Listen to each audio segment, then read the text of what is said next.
जब भी आप शीशे के आगे से गुजरते हैं तो एक बार एक सेकंड पे रुकते जरूर हैं और देखते हैं कि मैं कैसा लग रहा हूँ।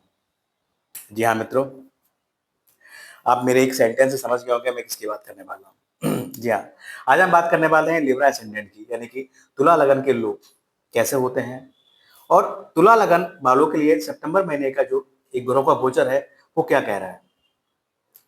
इससे पहले कि हम अपना टॉपिक आराम करें, हम थोड़ा सा लिब्रा वालों के बारे में जान लेते हैं कि वो कैसी शख्सियत होती है, क्या पर्सनालिटी होती है। देखिए, लिब्रा सात काल पुरुष की जन्म पत्रिका में 7th हाउस को रिप्रेजेंट करते हैं।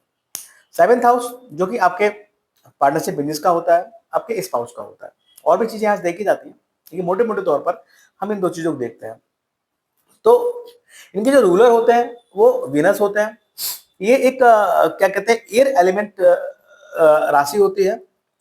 और चूंकि 7 नंबर राशि है, ये मूवेबल एक साइन होता है। लेकिन ऐसे लोगों को एक स्थान पर बैठकर काम करना पसंद नहीं आता, थोड़ा चल फिरकर घूमने फिरने वाली राशि होती है। वो थोड़ा सा शॉर्ट ट्रिप ट्रेवलिंग या घूम फिरकर यात्रा के माध्यम से काम करने में इनको ज्यादा आनंद आता है।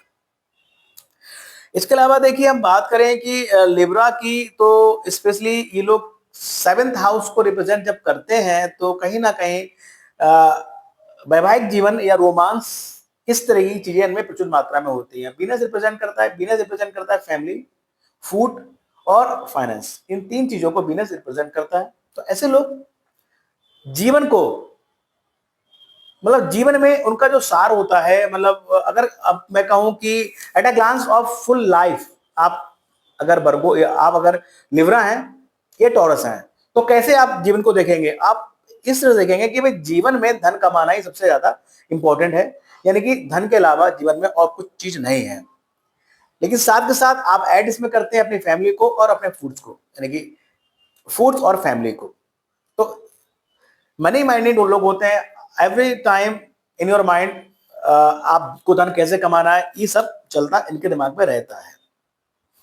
यहाँ शनि उच्च के होते हैं, इसलिए राशि और विशेष है। हार्ड वर्कर होते हैं ये लोग, धन कैसे कमाना है कैसे नहीं कमाना है अच्छे से जानते हैं। इनके नेचर में शनि का कारतत्व होता है, उच्च के शनि होते हैं। ये लोग जब भी एक अच्छी भावना से, एक अच्छी नीयत से काम स्टार्ट करते हैं तो जो है आकाश की बुलंदियों को छूते हैं। इस तरीके के लोग ये होते हैं। नेचर वाइज बहुत पोलाइट होते हैं, स्वीटनेस होती है, अच्छा बोलते हैं, रोमांटिक होते हैं। लिब्रा है, इसका सिंबल तराजू होता है। बहुत बैलेंसिंग होते हैं, ना थोड़ा सा इधर ना थोड़ा सा उधर, हर चीज को बैलेंस में रखना इनकी प्रायोरिटी रहता है। अब मान लीजिए कोई दो लोग बैठे हुए हैं और इनको लिब्रा वाला एक थर्ड पर्सन बैठा हुआ है, जो वो दो लोग जो उनके पास आए कि भाई हमारे विवाद को आप सुलझा दीजिए, तो इनके विवाद सुलझाने का तरीका पता है क्या होगा?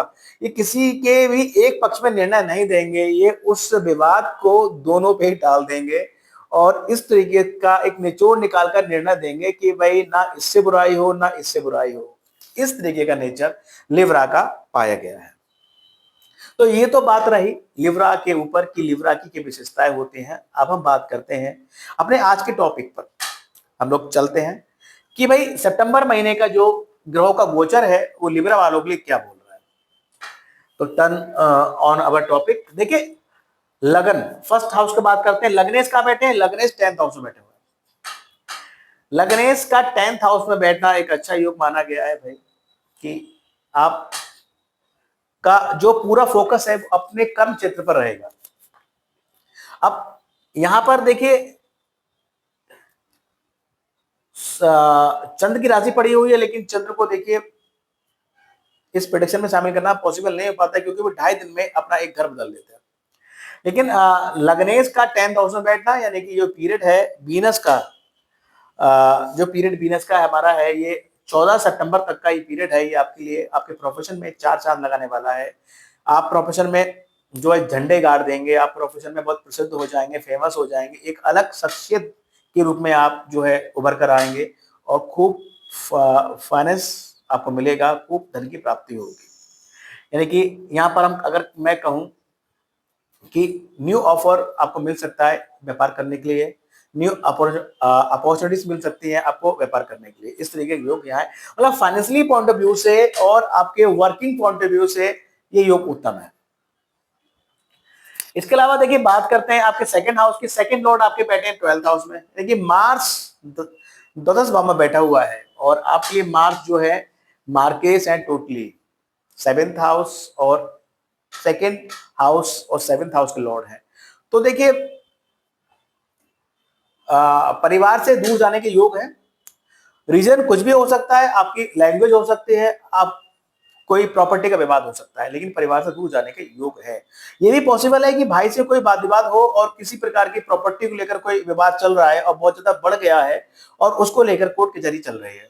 इस तरीके की चीजें भी यहाँ घटित हो सकती है। मैं सिर्फ इतना कहना चाह रहा हूं कि इस पीरियड में 12 सितंबर तक जो है मंगल आपके द्वादश भाव में रहेंगे। आप थोड़ा सा अपने क्रोध, आवेश और गुस्से पर आप नियंत्रण रखिएगा ताकि चीजें इतनी ज्यादा ना बिगड़े कि कोर्ट कचहरी तक चीजें जाएं। आप लोगों का जो मैरिज का जो एक वैवाहिक जीवन होता है, इसमें भी समस्या रहती है। देखिए लिब्रा के सामने बड़ी है राशि आपके मंगल की। कहीं ना कहीं एक मार्केस भी आपके लिए हो गया, यानी कि आपका स्पाउस आपके लिए मार्केस हो गया। स्वास्थ्य में विकार आपके हो सकता है या फिर आपके स्पाउस को स्वास्थ्य का विकार हो सकता है। इस तरह की चीजें रह सकती है। डिपेंड करता है कि अगर आपका शुक्र के हाथक है शुक्र और मंगल, अगर लिब्रा फीमेल है, एनीथिंग कोई भी हो, लिब्रा मेल हो या फीमेल हो, तो शुक्र और मंगल में जो भी ग्रह डिग्री वाइज मजबूत होगा, प्लेसमेंट वाइज मजबूत होगा, तो वो दूसरे ग्रह को दबा देगा।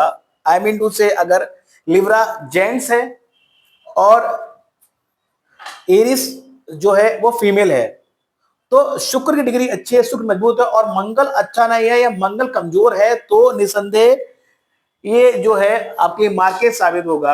ऐसे ही उल्टा कर लीजिए कि भाई, तो वो उसका अपोजिट होगा। कहने का तात्पर्य यह है कि लिब्रा वालों के लिए जो उसका स्पाउस होता है वो 7th और सेकंड हाउस का मालिक होता है, यानी कि वो उसके लिए मार्केस होता है।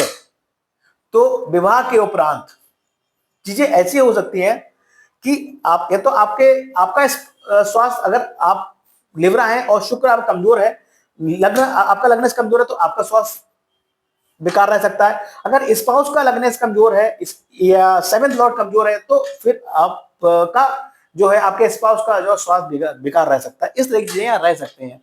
और साथ ही साथ देखिए जो पीरियड है, इस पीरियड में लड़ाई झगड़े होने के चांसेस में वैवाहिक जीवन में कहीं ना कहीं लड़ाई झगड़े हो सकते हैं, क्योंकि आपका स्पाउस एक लीडर पर्सनालिटी होता है। वो किसी भी आपकी बुरी या गलत चीज को वो एक्सेप्ट नहीं करता, वो तुरंत हाजिर जवाब दे देता है, तो इससे मतभेद पैदा हो जाते हैं। और स्पेशली जो 12 सितंबर तक का पीरियड है ये थोड़ा सा क्रूशियल है, तो इस चीज पे ध्यान रखिएगा।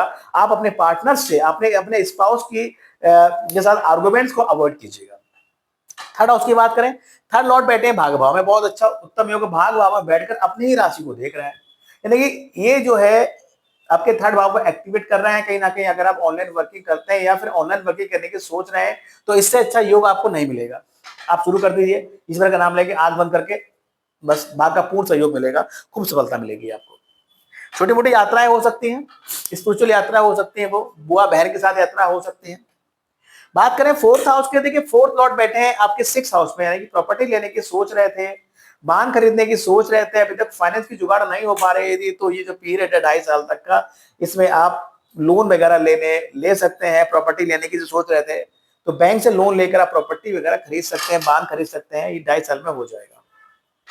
माता के स्वास्थ्य का ध्यान रखना पड़ेगा, माता का स्वास्थ्य बिगड़ सकता है। 2.5 सालों में माता के स्वास्थ्य का विशेष तौर पर आपको ध्यान रखना होगा। बात करते हैं पंचम भाव की। पंचम भाव में राहु बैठा हुआ है। राहु पंचम भाव में बैठा हुआ है, तो कहीं ना कहीं भ्रम पैदा करेगा। आप जिससे प्रेम मोहब्बत करते हैं उससे भ्रम पैदा करेगा। आप स्टूडेंट हैं तो आपको भ्रमित करेगा, कहीं ना कहीं आपको ऐसा कर देगा। अगर आप स्टूडेंट हैं तो यार ये जो तुम पढ़ाई कर रहे हो, जो पाठ्यक्रम है, इसमें मजा नहीं आ रहा, इससे इसका कोई जो है फ्यूचर में कोई रिस्पॉन्स नहीं है, कोई आपको इससे कोई भी फायदा नहीं होने वाला, ये छोड़कर दूसरा कोई हम कर लें। इस तरह के भ्रम भी पैदा करेगा। लेकिन अगर आप इस भ्रम में नहीं पड़े और राहु अगर आपका अच्छा है, तो यकीन मानिए आपको पढ़ाई लिखाई में इतना लिप्त कर देगा कि आप वहां पर झंडे गाड़ देंगे, आप नए कीर्तिमान स्थापित कर देंगे, आपको नई प्रसिद्धि मिलेगी और शिक्षा के क्षेत्र में आपको कहीं ना कहीं अवॉर्डेड भी करा देंगे।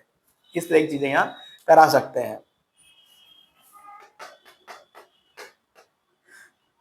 अब यहाँ का जो राहु है कहीं ना कहीं वन मोर देन आपका प्रेम प्रसंग दे सकता है, इस तरीके से यहाँ राहु दे सकता है। बात करते हैं आपके 6 हाउस के, 6 हाउस में सैटर्न बैठा हुआ है, यानी कि सैटर्न क्या है, सैटर्न नौकरी का कारक भी कहा गया है। तो ये योग, तो ये जो ये भाव है बहुत मजबूत हो गया। और आपका 6 लॉर्ड बैठा है भाग भाव में, निसंदेह नौकरी के लिए अच्छा योग है। नौकरी की तलाश कर रहे थे, नौकरी मिल जाएगी। शत्रु आपके 2.5 साल में हल्के हल्के करके आपके ग्रो करेंगे, बुद्धिमान तो होंगे क्योंकि 12th राशि पड़ी हुई है, तो थोड़ा सा सजग रहने की जरूरत है। लोन वगैरह स्पीड में लेंगे, मिल जाएगा, लेकिन वो लोन शायद चुकाने में बहुत समय लग जाएगा, इस तरह चीजें रह सकते हैं। बात करते हैं 7th हाउस की। देखिए 7th लॉर्ड बैठे हैं 12th हाउस में, वैवाहिक जीवन में कटुताई, आपके बेडरूम में लड़ाइयां, इस तरह की चीजें यहाँ हैं। तो इस चीज का विशेष तौर पर ध्यान रखिएगा, चीजें इतनी ना बढ़ जाए कि कोर्ट कचहरी तक चीज चली जाए। अगर पार्टनरशिप बिजनेस करते हैं तो उसमें वाद विवाद के चांसेस हैं और कहीं ना कहीं कोर्ट कचहरी केसेस होने के भी चांसेस हैं। लेकिन अगर आपका व्यापार विदेश से जुड़ा हुआ है, विदेश से लिंक है, तो आपको घबराने की और चिंता करने की बात नहीं है, वहां से आपको फायदा ही होगा। 8th हाउस की बात करें, 8th लॉर्ड बैठे हैं आपके 10th हाउस में, निसंदेह अच्छा योग है। अगर आप 8th हाउस से रिलेटेड काम धंधा करते हैं, यानी कि इंश्योरेंस का काम है, आपका इंश्योरेंस का काम है, रिसर्चर हैं आप, ऑकल से जुड़े हुए हैं, या फिर आपकी फैक्ट्रियां हैं, उद्योग धंधे हैं, या फिर कह लीजिए कि मेडिकल इक्विपमेंट बनाते हैं, इस तरीके का काम है, मेडिकल से लिंक है, तो ये पीरियड आपके लिए बहुत अच्छा जाएगा। वर्किंग और प्रोफेशन के लिए ये बिजनेस आपको मालामाल कर देगा, प्रसिद्धि देगा, धन देगा, यश देगा, आर्थिक दृष्टिकोण से बहुत अच्छी नई नई अपॉर्चुनिटीज आपको देगा। इसके अलावा बात करते हैं आपके 3rd हाउस की, भाग्य भाव के स्वामी यानी कि जुपिटर बैठे हुए हैं। आप कोई अगर लंबी यात्राएं, स्पिरिचुअल यात्रा आप कर सकते हैं, और वो यात्राएं विशेष तौर पर नौकरी को लेकर हो सकते हैं। इसके अलावा जुपिटर यहाँ बैठकर देखिए आपके यानी कि आपके जुपिटर यहाँ बैठकर, यहाँ का जुपिटर जो है त्रिकोण में बैठा हुआ है, और कहीं ना कहीं संतान और संतान के बच्चों यानी कि आपके ग्रैंड चिल्ड्रन की तरफ से आपको कुछ गुड न्यूज आपको मिल सकती है। बात मतलब भाग्य बहुत बढ़िया रहेगा, इसमें तो कोई दो राय नहीं। 17 अक्टूबर तक बात करते हैं 10th हाउस की। देखिए 10th हाउस में वीनस बैठे हुए हैं अष्टमेश होकर और आपके सप्तमेश होकर व्यापार करते हैं, तो ये अच्छा पीरियड है। पत्नी का कोई ना कोई इन्वॉल्वमेंट आपके व्यापार में रह सकता है, और व्यापार की नई नई अपॉर्चुनिटीज, नए नए ऑफर आपको मिल सकते हैं। धन मतलब आर्थिक पॉइंट ऑफ व्यू से ये योग बहुत अच्छा है। अच्छा नौकरी करें, जब व्यापार करें, नौकरी करें तो आपका 8th हाउस रिलेटेड नौकरी कर रहे हैं, then it will be good. इसके अलावा आपका बात करते हैं 11th हाउस के। 11th हाउस में सन बैठे हैं, स्वराशि के बैठे हैं, सरकार के माध्यम से बहुत सारे नए नए अवसर मिलेंगे इनकम के आपको। मरकरी बैठे हुए हैं, मरकरी आपके 12th भाव के स्वामी है, हाँ बेबी होगा, विदेश से लिंक भी हो सकते हैं। केतु बैठे हैं, तो बस इतनी चीज का आप ध्यान रखिएगा कि भाई कि अपने फ्रेंड से रिलेटेड कोई भी प्लानिंग की है या फिर इनकम से रिलेटेड कोई प्लानिंग की है, उसको आप जो है सीक्रेट रखें। इसके अलावा केतु अगर अच्छा रिजल्ट नहीं दे रहा है तो डॉग फीडिंग कराए, उसकी रेमेडी है ये, निसंदेह यहाँ पर आपको उसके बुरे रिजल्ट मिलने बंद हो जाएंगे। 12th हाउस की बात करें, मार्स बैठे हुए हैं, लड़ाई झगड़े होने के चांसेस हैं, कोर्ट कचहरी के चांसेस हैं, प्रॉपर्टी विवाद होने के चांसेस हैं, तो इस तरह की चीजों से बचें। अपने गुस्से, अपने आवेश, अपने क्रोध पर नियंत्रण रखें। इसके अलावा ये देखिए कुछ ग्रह राशि चेंज कर रहे हैं। सन की बात करें, 17 तारीख को सन जो है 12th भाव में आ जाएंगे, तो कहीं ना कहीं इनकम के साथ बेबी होंगे। मंगल की बात करें, 13 तारीख को लगन में आ जाएंगे, तो 13 तारीख को जब लगन में आ जाएंगे तो कहीं ना कहीं आपका स्पाउस आप पे हावी रहेगा। लेकिन इस बीच आप थोड़े जिद्दी स्वभाव के हो जाएंगे, लड़ाई झगड़े करने पर आतुर रहेंगे। इन चीजों का ध्यान रखें, क्रोध को थोड़ा डिनाई करें, जेब में डाल के रखें। इसके अलावा बुध की बात करें, बुध आपके 15 तारीख को जो है आपके जो है अपनी राशि में आ जाएंगे, तो वो अच्छा योग बनाएंगे, कहीं ना कहीं विदेश सेटलमेंट का योग बनेगा। कमीशन का काम कर रहे हो या फिर कोई अकाउंटेंसी का काम कर रहे हैं, सीए वगैरह है, तो कहीं ना कहीं विदेश फॉरेन जाने के चांसेस यहाँ मिलेंगे आपको। इसके अलावा बात करते हैं शुक्र की। शुक्र 15 सितंबर को जो है आपके 11th हाउस में आ जाएंगे, और बेहतर हो जाएगा, इनकम को नए नए रिसोर्सेज देंगे। अभी तक आपके प्रोफेशन में आपको प्रसिद्धि दे रहे थे, उसके बाद आपको नए नए इनकम के रिसोर्सेज देंगे। इसके अलावा देखिए इस महीने 2 ग्रहण पड़ रहे हैं, चंद्र ग्रहण और सूर्य ग्रहण। चंद्र ग्रहण 7 सितंबर को पड़ रहा है, जो कि रात में 9:57 से देर रात 1:57 तक पड़ेगा। इसका सूर्य ग्रहण 21 सितंबर को पड़ेगा, जो कि 10:59 से आपके 12:23 तक रहेगा। और देखिए ये जो ग्रहण है, देखिए आपके लिए चंद्र ग्रहण जो है आपको पंचम भाव में संतान के भाव में लगेगा आपके, और सूर्य ग्रहण जो है वो आपके 12th भाव में लगेगा। तो विशेष तौर पर आपको ध्यान रखना है और इसकी रेमेडी करनी है, क्योंकि चंद्र ग्रहण यहाँ देखेगा इसके अलावा देखिए बात करते हैं नवरात्र की। 22 सितंबर से नवरात्र स्टार्ट हो रहा है, जो कि 2 अक्टूबर तक रहेंगे। एक माता का आगमन होगा, एक अच्छा आप लिब्रा असेंडेंट है, वैसे भी आपकी राशि को जो रूलर होते हैं वो वीनस होते हैं। वीनस रिप्रेजेंट करते हैं माता लक्ष्मी को, माँ भगवती को। तो माँ भगवती के 9 दिन होते हैं। इस दिन आप व्रत करें, कन्या भोज कराएं, आपकी काया के लिए, आपके उलझनों के निवारण के लिए बहुत ही माता का जो आशीर्वाद है बहुत बढ़िया रहने वाला है। तो ये चीज करें। अमावस्या देखिए 21 सितंबर को पड़ रही है। राहु आपके अच्छे रिजल्ट नहीं दे रहे हैं, तो निसंदेह आप राहु से रिलेटेड आप रेमेडी कीजिए। मैंने बताया आपको कि अमावस्या वाले दिन सुबह जल्दी उठें, ब्रह्म मुहूर्त में, और श्री विष्णु सहस्त्रनाम का पाठ करें और बहते जल में नारियल को प्रभावित करें। अगर ऐसी व्यवस्था नहीं है कोई नहर वगैरह की, यथा सामर्थ नारियल मंदिर में दान कर सकते हैं। पितरों के निमित्त आप देखिए, पितरों की बात जब शुरू हुई तो 8 सितंबर से पितृ पखवाड़ा स्टार्ट हो रहा है, जो कि पावन पक्ष होता है। इस दिन आप प्रत्येक दिन आप पितरों को जलांजलि दें और पितरों के निमित्त आप ब्राह्मणों को तथा जरूरतमंदों को भोजन कराएं, ताकि पितरों की कृपा आपको प्राप्त हो। बात करते हैं आपके प्रदोष की। 5 सितंबर और 19 सितंबर को प्रदोष व्रत है, यानी कि वर्किंग प्लेस पर सब कुछ अच्छा नहीं चल रहा है, बहुत मेहनत करते हैं लेकिन यार बॉस रिस्पॉन्स नहीं देता या रिजल्ट अच्छा नहीं मिल रहा है, कहीं ना कहीं ग्रोथ नहीं हो पा रही है, तो निसंदेह आप प्रदोष व्रत करें, शिवालय जाएं, शिवलिंग पर जलाभिषेक करें, प्रभु की कृपा प्राप्त होगी और दसम भाव में चल रहे संघर्ष आपकी जो है खत्म होंगे। चतुर्थी की बात करें 10 सितंबर को संकष्टी चतुर्थी और विनायक चतुर्थी 25 सितंबर को है, यानी कि अगर स्पेशली कहा जाए भाग आपका साथ नहीं दे रहा है और दवाई वगैरह जेल इत्यादि या फिर कोर्ट कचहरी की चीजें लगी हैं, तो आप गणेश चतुर्थी के व्रत दोनों करें और इस दिन गणेश मंदिर जाएं, लड्डू का भोग लगाएं, चरणों में उनको दुर्वा अर्पित करें और पॉसिबल हो तो उनके चरणों में दुर्वा अर्पित करें, क्षमा याचना करें, पूजा अर्चना करें। इससे आपको आपके भाग प्रबल होगा और द्वादश भाव से रिलेटेड जो भी नेगेटिव चीजें मिल रही थी वो बिल्कुल बंद हो जाएंगी। इसके अलावा एक गजकेसरी योग इस महीने 3, 10, 16 और 30 सितंबर को लगा हुआ है। जिन लोगों के जन्मपत्रिका में अच्छे भावों में ये योग विद्यमान होता है, वह लोग बहुत कम मेहनत में आकाश की बुलंदियों को छूते हैं। इसके अलावा देखिए बात करते हैं आपकी लकी राशियां एरीज, जेमिनी और एक्वेरियस, यानी कि मेष, मिथुन और कुंभ राशि के लोग आपके बहुत लकी होते हैं। इन लोगों से सदैव मित्रवत व्यवहार बना के रखिए।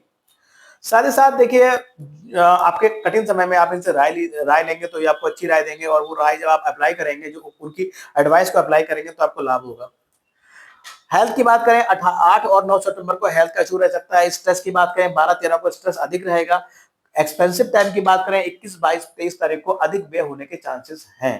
तो कोई भी व्यय की प्लानिंग बन रही है, एक्सपेंडिचर की प्लानिंग बन रही है करने की, तो अगर ये तिथियां पड़ रही हैं तो उसको पोस्टपोन करिए और उसके आगे जब व्यय करेंगे तो आपको महसूस होगा कि आपकी जो व्यय की धनराशि थी वो पहले की अपेक्षा बहुत कम है।